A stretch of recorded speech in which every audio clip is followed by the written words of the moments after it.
Je ne suis pas créatif. La plupart des gens qui me connaissent, en vrai, ils m'ont déjà à un moment entendu dire cette phrase. Je ne suis pas créatif.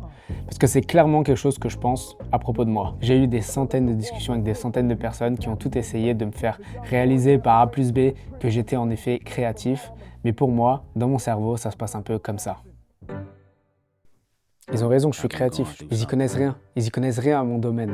J'ai créé des méthodes pour trouver des idées. Et au final, je m'en sors pas. Donc en fait, ce que j'appelle être créatif, c'est m'inspirer de 100 vidéos. Et si mes forces, elles étaient pas. De toute façon, j'ai eu de la chance jusqu'à maintenant. Mais ça ne durera pas éternellement. Regarde toutes les vidéos. Rien que dans ta ville, il y a tellement de gens qui vont se rendre compte. Donc en fait, ça, c'est la What is a relative? Make a repetitive narrative on how you did it first. That is a predator in reverse. All of your presidents he with thirst. What is a neighborhood reputable? That is a snitch on a pedestal. What is a house with a better view? A family broken in. Vous l'aurez compris, j'ai un énorme syndrome de l'imposteur. Et en plus de ça, je crois réellement que je ne suis pas créatif. J'ai besoin de temps pour process, pour réfléchir. Et au final, souvent, l'idée, elle vient quand je suis dans la douche ou quand je suis en voiture, où j'ai besoin vraiment de m'inspirer en regardant plein de vidéos, de voir un peu ce qui se fait. Et à partir de ce qui se fait, j'arrive à recréer autre chose. Mais j'ai énormément de mal à créer quelque chose de toute pièce comme ça, de mon cerveau, blablabla, hop, une idée. Et ça a toujours été un énorme complexe pour moi. Mais si maintenant je devais retracer un peu, en fait, souvent les idées qu'on me demande dans le cadre de mon métier, c'est plus des idées pour de la fiction. Bon, même si tu fais une pub, etc., ça peut vite se retrouver comme étant un petit peu de la fiction. Et moi, c'est pas du tout un monde qui m'intéresse. Je fais partie de ces gens qui ont commencé ce métier en se disant vraiment pas qu'ils allaient faire du cinéma ou des courts-métrages ou quoi. Moi, j'ai fait ce métier et ce qui m'a vraiment donné envie de faire ce métier, c'est YouTube. C'est les réseaux sociaux et ça a toujours été le domaine qui m'a le plus intéressé. Du coup, si on me demande de trouver des concepts pour des vidéos YouTube, j'ai 1 milliard de refs à te donner. Je connais tellement de YouTubeurs, tellement de concepts, je m'intéresse à tellement de choses sur YouTube que là, j'ai des idées. Et là, d'une certaine manière, je pourrais dire que je suis créatif. Sauf qu'on me demande beaucoup moins souvent d'être créatif dans ce milieu-là et on me demande beaucoup plus souvent d'être créatif sur des contenus qui sont plus type court-métrage. Mais au final, c'est pas forcément que je suis pas créatif, c'est juste que c'est pas mon domaine, c'est pas du contenu que je consomme et du coup forcément c'est pas forcément du contenu dans lequel j'ai des idées. Maintenant même pour des vidéos pour les réseaux sociaux, maintenant même pour ces vlogs, j'ai du mal à avoir des idées comme ça sur le moment et c'est une réalité de la personne que je suis. Est-ce que ça veut dire que je ne suis pas créatif? Je ne sais pas, en vrai c'est un débat que j'ai dans ma tête, le fait d'être créatif, pas créatif, donc on a beau en parler là, j'ai pas la réponse et c'est comme tout, dans mon cerveau ça fait ça. Un jour, je me dis non, ça va, t'es créatif. L'autre jour, je me dis t'es qu'une grosse merde. Et c'est la réalité de qui je suis. J'ai trouvé quand même un peu des méthodes. Du moins là, pour les vlogs, j'ai des méthodes qui marchent assez bien. Par exemple, j'ai toujours avec moi ce carnet.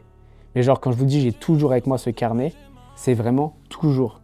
Que j'aille à la piscine, que j'aille à la banque, que j'aille chez mes parents, toujours. Il est avec mon porte-monnaie. J'ai une petite sacoche que j'ai toujours avec moi avec ce carnet, mon porte-monnaie et mon appareil photo Fuji, je les ai avec moi tous les jours de toute ma vie. Ça veut dire que quand j'ai une idée, je m'empresse de la noter.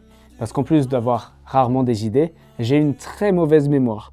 Et j'ai très souvent des idées de génie que j'ai complètement oubliées 1 heure après. Donc maintenant, j'ai appris de mes erreurs.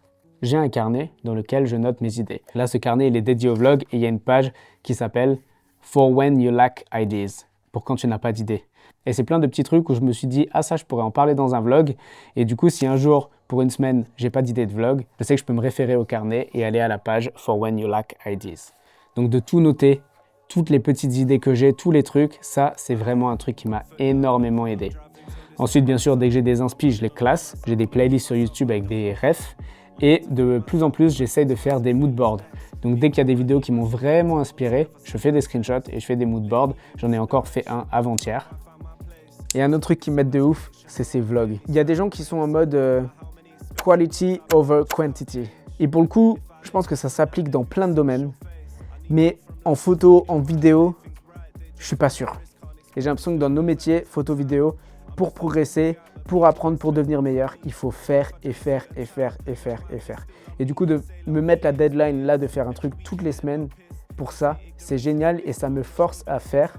Alors que ces dernières années, j'avais plein d'idées et je voulais tellement les rendre parfaites que je les faisais pas ou je prenais énormément de temps à le faire. Et là, d'avoir 1 semaine par vidéo, je sors des trucs qui sont pas parfaits, je sors des vidéos qui me frustrent, mais ça me donne encore plus envie de pousser pour la fois d'après et de faire mieux la semaine d'après. Suis-je créatif? suis-je pas créatif?